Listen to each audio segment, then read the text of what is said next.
The following is a test of the EAS.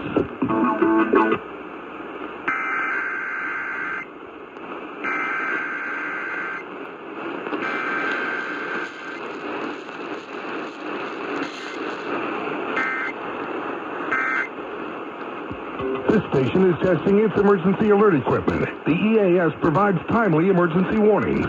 This station serves the extended Pittsburgh operational area. This concludes this EAS test.